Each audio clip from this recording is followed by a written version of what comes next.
Muito bem. Então não há dúvidas nenhuma com relação à aula passada, não é isso? Tudo em ordem? Quem assistiu o filme Matrix aqui? Todo mundo? Todo mundo. Quem é capaz de dizer o que é Matrix? Hã? Mundo paralelo. Ilusão. Ilusão. Um mundo paralelo. Mundo virtual. Um mundo virtual. E até agora vocês estão dizendo a mesma coisa, né? Uma confusão danada, isso sim. Uma confusão danada. É o que vivemos. O que vivemos.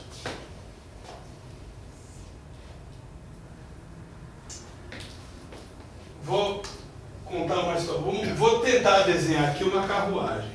Ei, a tinta está fraca. Deixa eu ver se o vermelho está melhor. Isso. Vamos imaginar que isso aqui é uma carruagem. Ok?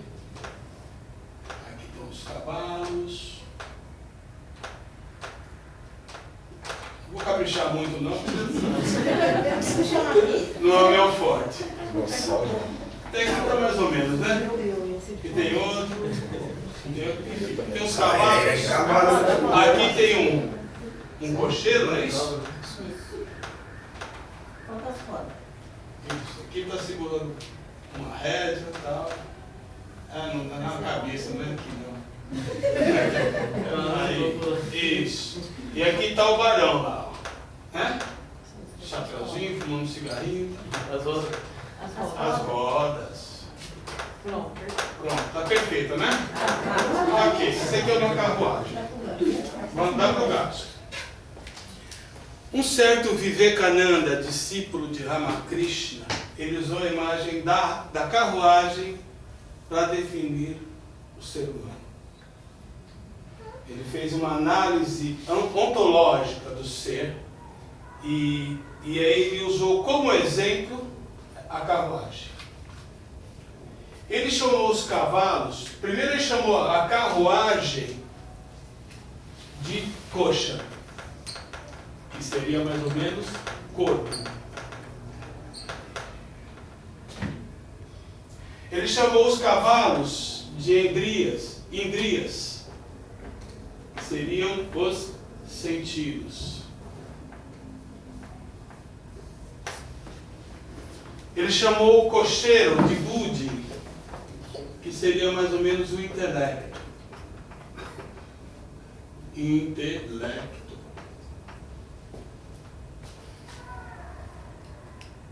Ele chamou as rédeas de manas, que seria a mente.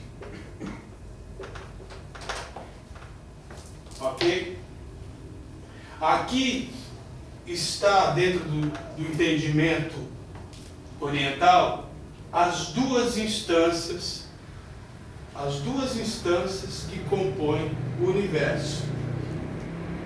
A instância do Atma, vou explicar para vocês, e a instância do Purusha. O Atma é a consciência. Para os orientais, para todas as tradições antigas do Oriente, só existem esses dois elementos: a consciência e a substância. Não existe mais nada. Onde está a consciência dessa carruagem?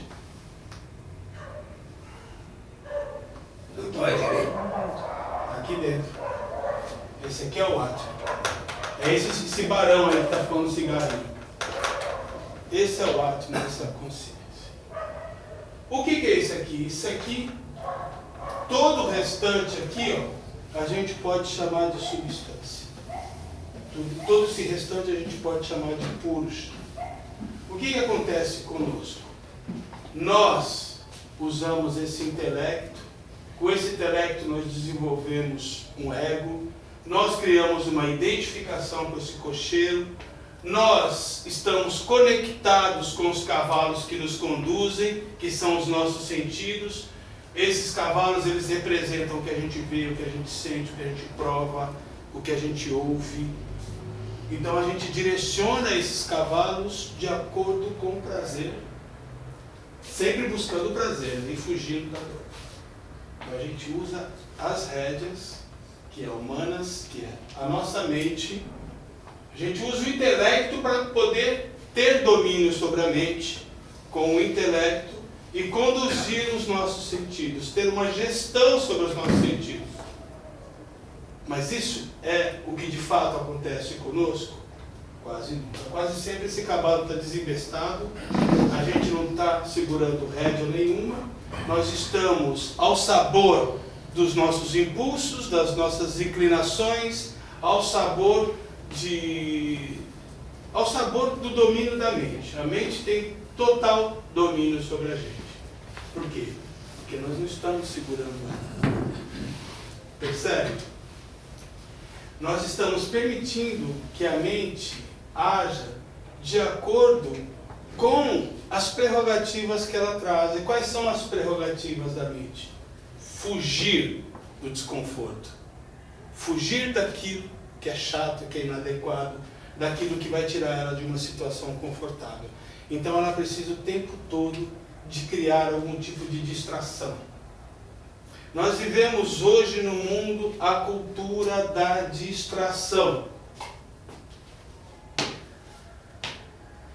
Domingo minha filha estava aqui, 1h chegou a prima dela com o carro, chamando ela para sair. Você vai aonde? Ah, eu vou caçar Pokémon. Passaram a tarde inteira caçando Pokémon com o negócio do celular. Não sei nem como é que faz isso. Mas imagine o que é a cultura da distração. É todo esse tempo que você não tem nenhum controle sobre sobre como as prerrogativas. A mente te leva a buscar sempre aquilo que te dá prazer, aquilo que é agradável, aquilo que faz você não olhar para dentro de si, que faz você não enfrentar a sua própria sombra, que faz você fugir do que você é. E essa cultura de distração e de entretenimento, ela faz o tempo todo nós vivemos uma vida artificial. Quando ela chega em casa, que ela caçou Pokémon, ela pega o celular, ela vai no WhatsApp, ela sai para o Facebook, aí depois liga na televisão, coloca no Netflix, termina a cabeça o dia inteiro, não olhou para si, não leu um livro, não buscou algo construtivo, não fez uma reflexão.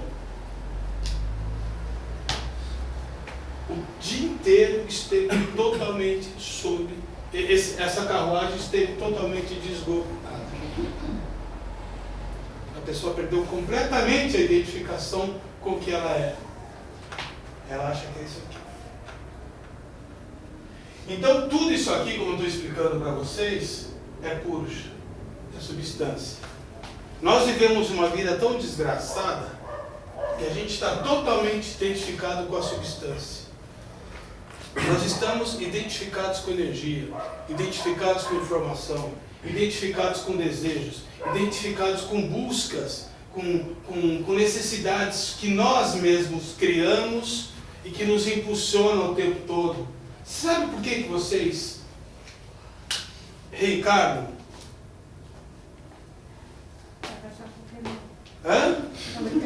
Para caçar Pokémon também. Você sabe por que vocês reencarnam? Já pararam para pensar? Por que é espírito que saiu da roda de Sansara, que alcançou um nível que não precisa reencarnar mais? É isso? Isso existe no budismo, isso existe no espiritismo, isso existe no hinduísmo, existe em todas as tradições aquele espírito que não precisa mais reencarnar. Por que ele chegou nesse nível e por que nós não conseguimos chegar ainda? Por que nós reencarnamos? Porque temos desejos. Eu já ouvi isso um monte de vezes, por isso que eu estou Nós reencarnamos porque a gente está cheio de necessidades e de desejos. Tá?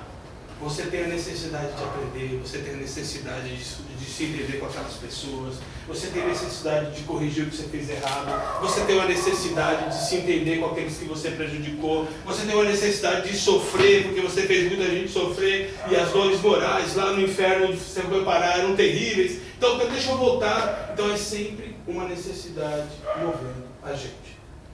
A gente está sempre desejando. Não, é impossível conceber uma vida sem desejos. Eu não posso dar uma direção à vida de vocês. Vocês trazem dentro de si, cada um de vocês, todo um conjunto, todo um dharma próprio, todo um karma e um dharma próprio. O karma é aquilo que existe dentro de vocês para ser resolvido.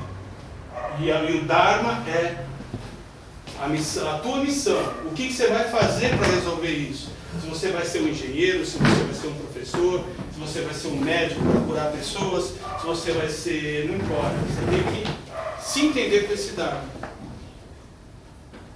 Usar esse dharma para se entender com o karma, que é a nossa própria sombra. A sombra junguiana, aquilo que a gente foge o tempo todo nesses tempos de cultura, de entretenimento e de distração. É isso. Quase ninguém medita mais, quase ninguém tem interesse em buscar o autoconhecimento, porque está todo mundo anestesiado de alguma forma, está todo mundo entorpecido. Nós vivemos a era do torpor. É isso. Entorpecido e seduzido. Por quê? Pelas forças que governam nesse mundo, que conhecem muito bem os nossos pontos fracos. Não tem nenhuma lagartixa, eu estou apontando para cima e o pessoal está assim, procurando onde é essa força. Existem instâncias de domínio nesse mundo e que sabem exatamente, conhecem exatamente os nossos pontos fracos e sabem como nos escravizar. São elas a mídia, são elas todo esse marketing, são elas os laboratórios, com todo o poder que eles têm, vendendo mentiras atrás de mentiras para a gente consumir, criando doenças. Muitas dessas doenças são fabricadas, entendeu? São eles os bancos que trabalham patrocinando tudo isso para instituir a cultura de consumo. Eles precisam de uma massa que consuma de forma desenfreada. Então, uma amiga minha que foi para Portugal, ela me deu... Ela falou, Paulo, parece que lá eu estou em outro mundo. A gente foi nos vilarejos lá, as pessoas, assim, se olhavam, ninguém tinha um iPhone, ninguém tinha uma roupa de grife, ninguém tinha um televisor de última geração, ninguém tinha um carro de último modelo, nada disso. As pessoas viviam numa simplicidade e felizes, e até abominavam quando viam as coisas que a gente tinha. Assim, nossa, para que tudo isso? Olha que coisa curiosa. Nós criamos uma ânsia de consumo que foi absolutamente estimulada por toda essa estrutura que envolve a nossa condição hoje. E de que forma que a gente está reagindo? A gente não está reagindo. A gente está totalmente entorpecido, totalmente cego, desse jeito, desgovernado. Qual é a solução para isso? Olhar para dentro. Olhar para dentro. A solução está... Só que o que acontece com as nossas vidas? O que a gente encontra nesse desleixo, nessa negligência de si mesmo? A gente encontra o sofrimento. A gente encontra a dor. Porque o universo tem que trabalhar. O universo tem que te acordar. O universo tem que tirar desse sono. Nós estamos sonhando. Isso aqui é a vida do cocheiro, não é a vida do Atman, daquele que está na essência. É daquele que está ali. A gente está vivendo a vida do cocheiro. A gente está entorpecido com o caminho, com a paisagem. Entendeu? Então o que você tem que fazer? Você tem que usar esse intelecto, é isso que vocês estão fazendo. Vocês estão buscando desenvolver intelecto aqui, desenvolver ferramentas, desenvolver perspectivas novas para olhar para si, para olhar para o mundo, para olhar para o outro, para entender como se relacionar com o outro. Tudo isso vocês estão aprendendo aqui. E isso está desenvolvendo o quê? O intelecto. O intelecto, representado por esse ser aqui, vai fazer com que vocês entendam a importância de começar a segurar.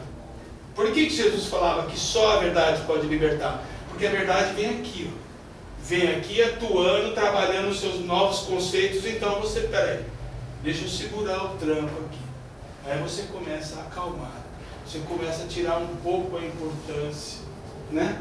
De tudo aquilo que você sempre deu tanta importância, tudo aquilo que teve tanto valor dentro de você, tudo aquilo que promovia em você explosões de ira, de descontrole, e porque você valorizava coisas estúpidas, que não tinham o menor sentido, e você era refém de tudo isso. Você começa a trabalhar, olhar para si e falar, peraí, vamos fazer uma análise cognitiva. Como é que chama aquela terapêutica cognitiva? Comportamental. Exatamente. Ah, mas eu não sabe, eu acho. Não, mas eu acho legal. Você acha legal? Eu acho legal porque você começa a se libertar dos seus problemas através do conhecimento. Por isso que chama cognitivo comportamental. Você começa a conhecer, entender o quanto você é estúpido, o quanto você é ridículo. E aí você fala, não, peraí, eu não quero ser assim. Então aí você muda o teu comportamento. É nesse momento que você começa a segurar as rédeas.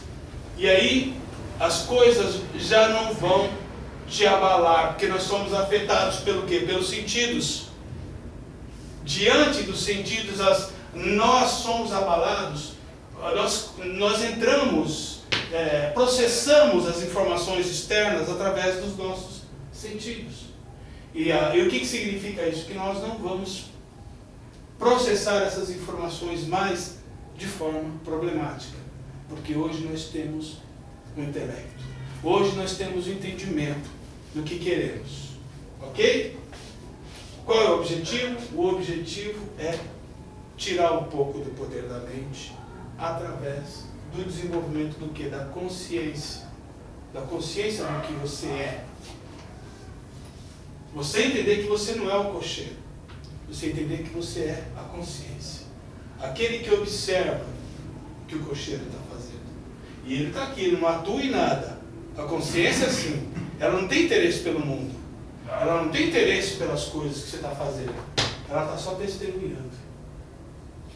Só que o universo tem leis que faz com que você, aos poucos, conheça quem você é. Sim, pode perguntar. Não, mas a consciência, ela também tem um teor de fatores externos. Por exemplo, agora eu fico pensando assim, por exemplo, uma coisa que eu vejo muito nas diferenças de gerações. É uma coisa que também houve numa fase anterior entre meus pais e agora eu com meu filho. Uhum. Então, quer dizer, essa consciência de que você não vem do nada, né? É uma formação que você tem de valores. Entendeu? Agora, esses valores, eu fico pensando assim,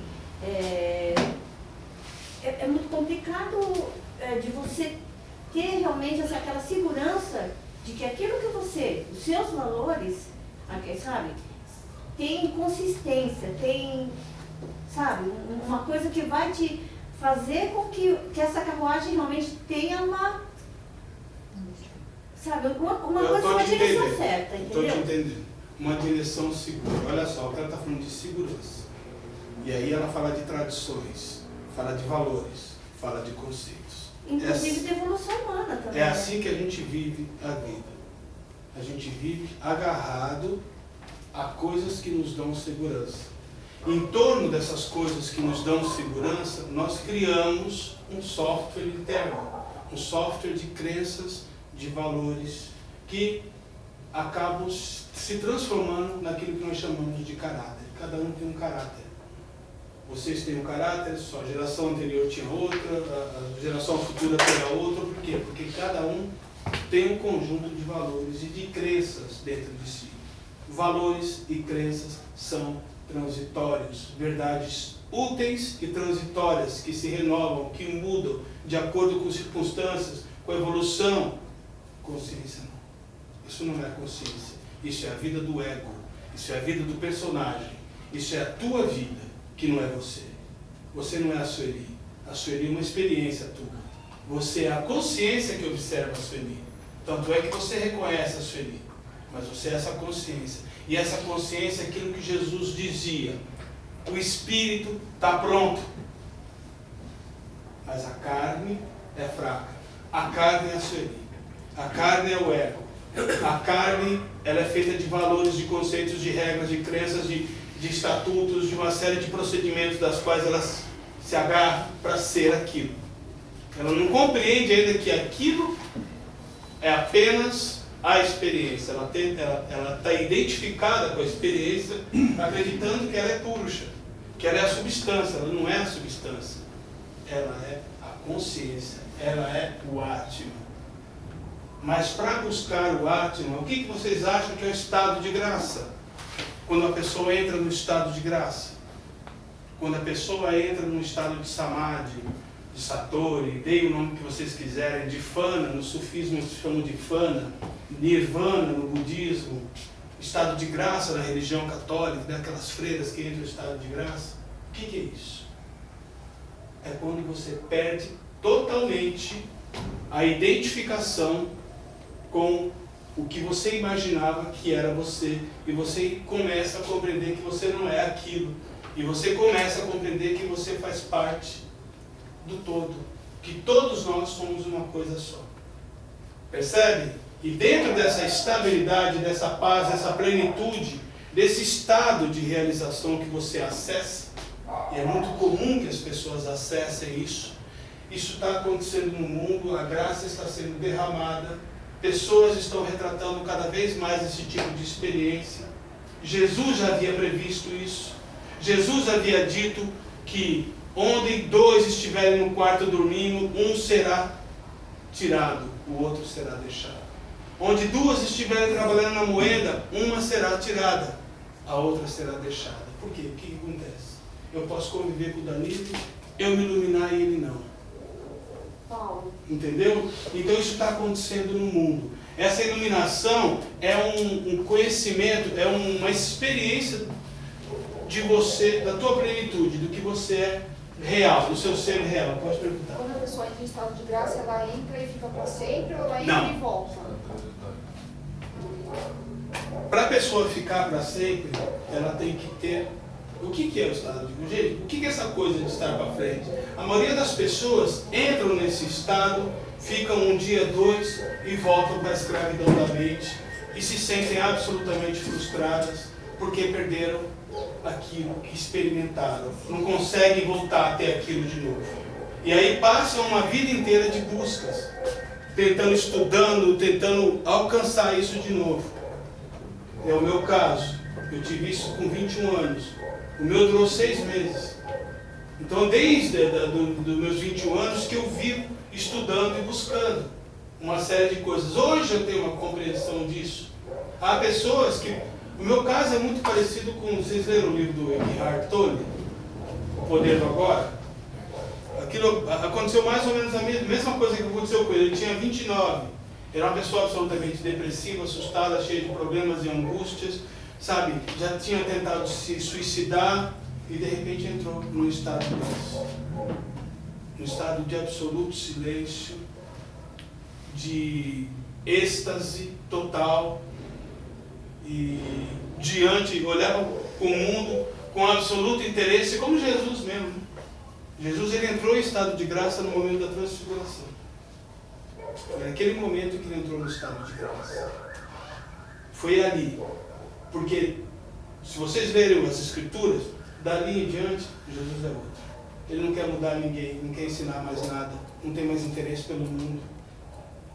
O próprio Pilatos diz, então, senhor rei, não, meu reino não é desse mundo, não tem o menor interesse por nada disso. O que você está dizendo não significa nada.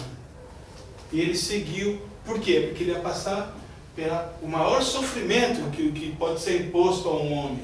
Né? Ele foi chicoteado, torturado, crucificado, e estava lá o tempo todo, aceitando tudo isso.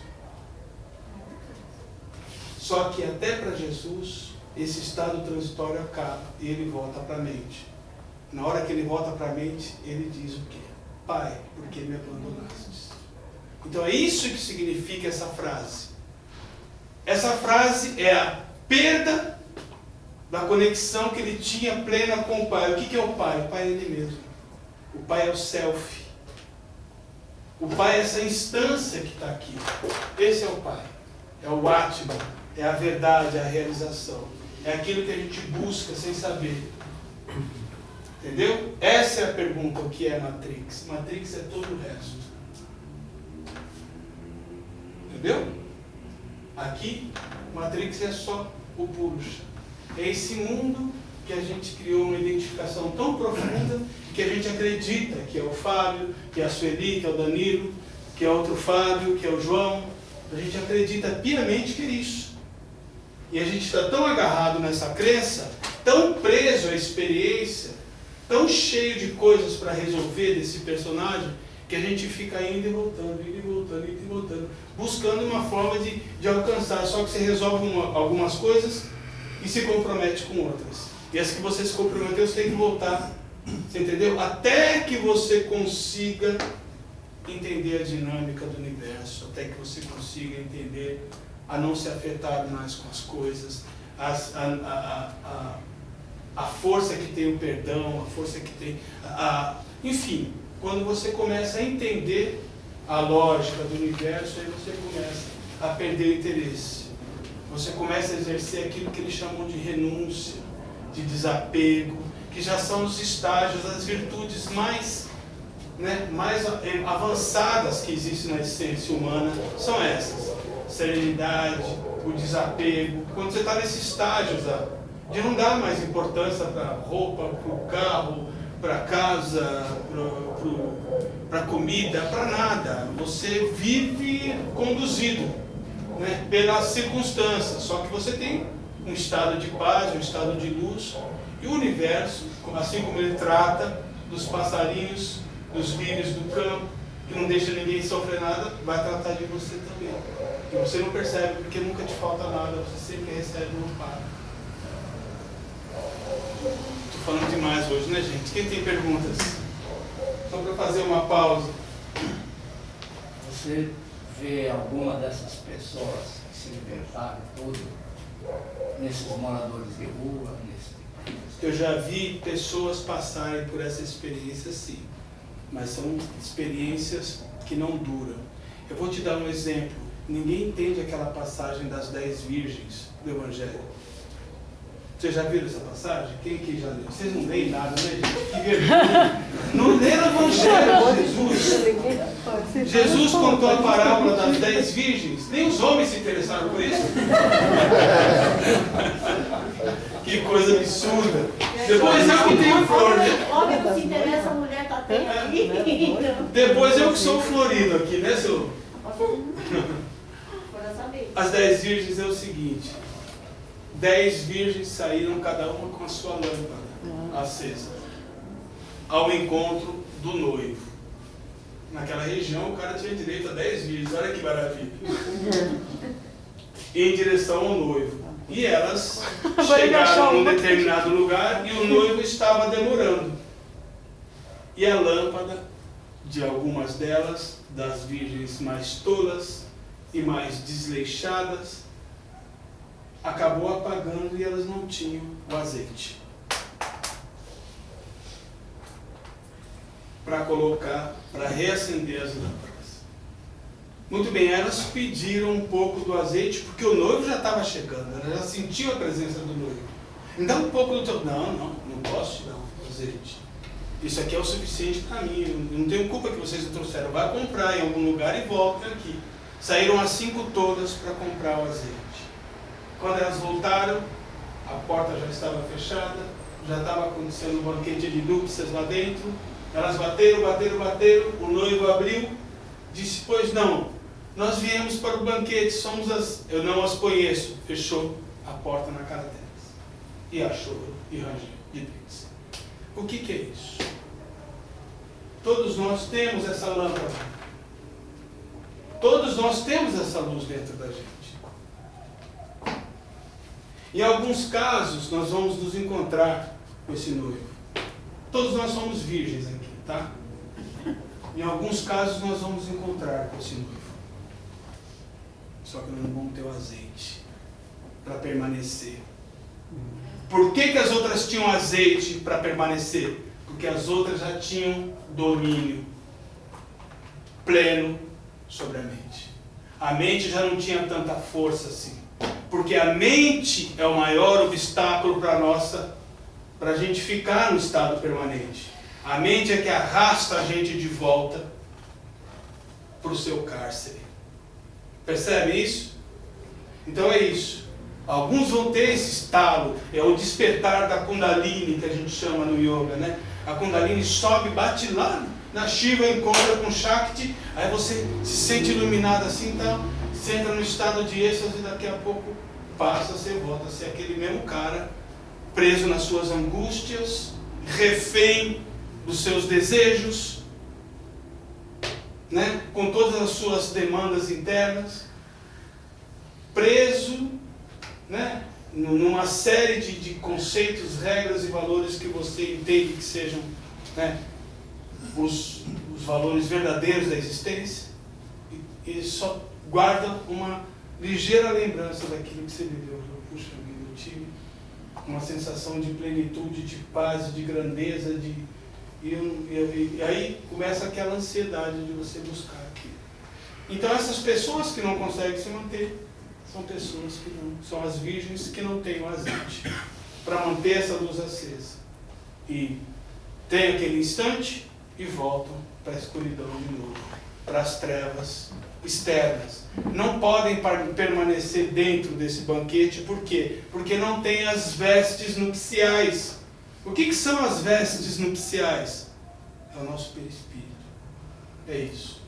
O nosso perispírito, ele registra tudo aquilo que a gente é. Tudo aquilo que a gente traz, de coisas mal resolvidas, de medos, de inseguranças, tudo isso está de alguma forma escrito no nosso perispírito. De uma pessoa resolvida, como que é o espírito? Ele é brilhante. São as vestes nupciais representam isso. Quando você já não tem mais coisas para resolver, você não tem mais ninguém para pedir perdão, nem para perdoar, você não tem mais frustração, você não tem mais desejos, você não está preso mais a necessidades fictícias, porque o despertar da consciência do teu intelecto te mostrou que o caminho não é conquistar, é o contrário, é se desapegar. Você começou a entender, você entendeu que você não precisa ter apego pelas coisas, que o teu reino não é desse mundo, né? Olha, até nessa hora Jesus serve de exemplo. Então o que acontece? Você começa a estar muito mais propenso a permanecer no estado desse e permanecer de forma, né, a não ter que voltar mais aqui, né, a envolver-se com coisas mais grandiosas. Sempre vai ter a mente. A mente é um espelho, gente. Eu vivo contando a história para vocês da lua e do lago, não vivo? O lago vai sempre existir. Ele vai, só que ele não consegue mostrar a tua essência, que é a lua. Ele não consegue refletir porque existe muita turbulência. A água sempre está agitada. Então você nunca vê com clareza a lua. Quando você conseguir transformar essas águas em águas paradas, calmas e tranquilas, vocês vão ver toda a essência do teu ser manifesto em você. Você sempre vai continuar com a mente, você sempre vai continuar com uma identificação, com uma história tua, com aquilo que foi construído.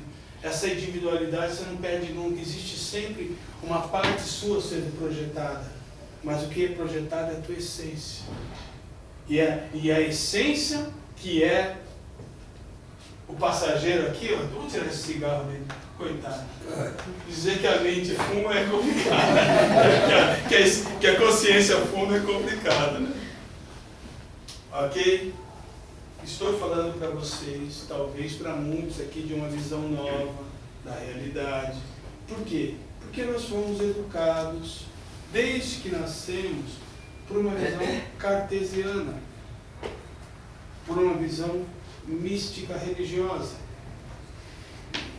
por uma visão que entende que esse aqui é o espírito. É esse aqui que tem que evoluir, mas nunca vai ser perfeito igual a Deus, que Deus é outra coisa. Ele vai ser perfeito, mas nunca vai ser perfeito igual a Deus. Então, se ele não é perfeito igual a Deus, ele não vai ser perfeito nunca. Ele vai ter sempre alguma coisa para aperfeiçoar. Então não existe perfeição. Então alguns livros lançados depois dos livros de Kardec vieram reforçar que é uma perfeição relativa. Gente, relativo. Não existe isso. A perfeição já existe dentro de cada um. Sois deuses. O que eu faço, vocês também farão. Nós já somos deuses, gente. Existe na cada essência de cada um Deus. Deus é uma coisa só e está presente dentro de cada um. É essa consciência que está presente. É esse cara que está sentado aqui. Entendeu? Mas a gente está totalmente inconsciente do que somos e envolvidos com isso aqui, com a experiência.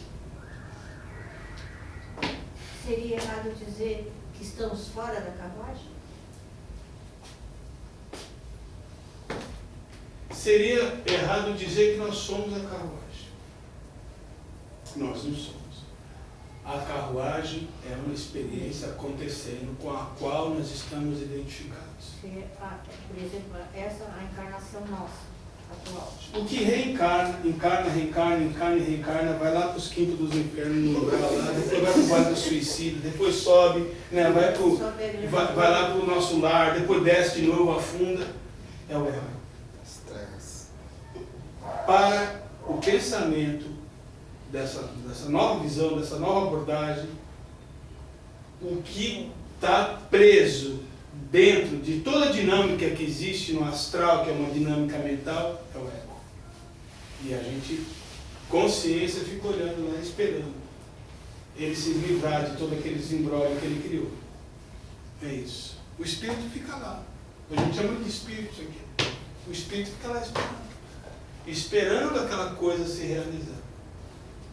O self, gente, foi descoberto por Jung no Ocidente. No Oriente, né, essa ideia de Atma já é mais velha.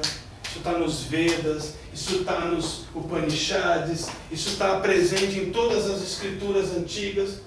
Mas aqui no Ocidente, quem introduziu a ideia do self, porque foi buscar lá também, foi uma pessoa que estudou muito o budismo, o hinduísmo, todas essas tradições, ele foi buscar esse conhecimento lá e introduziu o self. Porque a psicologia não entendia que existia esse cara aqui.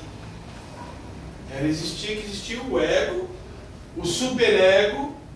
O que é o superego? Aquilo que você falou, as tradições, os valores, é a censura que você tem, a sua autocensura, é tudo aquilo que está dentro de você como parâmetros, como estatutos teus, como regras que você criou, como coisas que você acredita como sendo verdadeiras, coisas que você não pode mudar, que você tem que seguir, que você é escravo daquilo.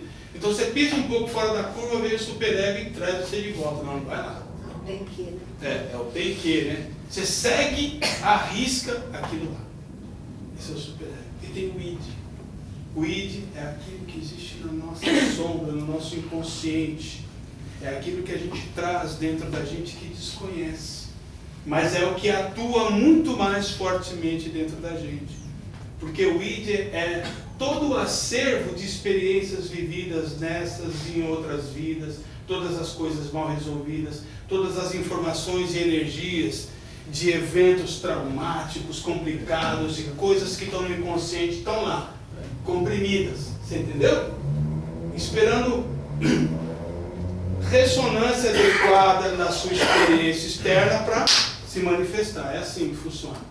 Aí você me diz uma coisa, eu não gosto do que você disse, aí vem toda aquela raiva. De onde vem? Ela vem do id. Você colocou a raiva dentro de mim? Não, ela já estava aqui. Eu trago ela. Você só ofereceu condições para ela se manifestar. Você tem culpa? Não. O problema é meu. O que você falou, eu não devia. Agora, se eu resolver isso, o que acontece? O que você vai me dizer daqui para frente não vai me ofender mais. Porque eu não vou ter mais ressonância com isso. Você chama o cara de filha da puta, eu não sou mesmo.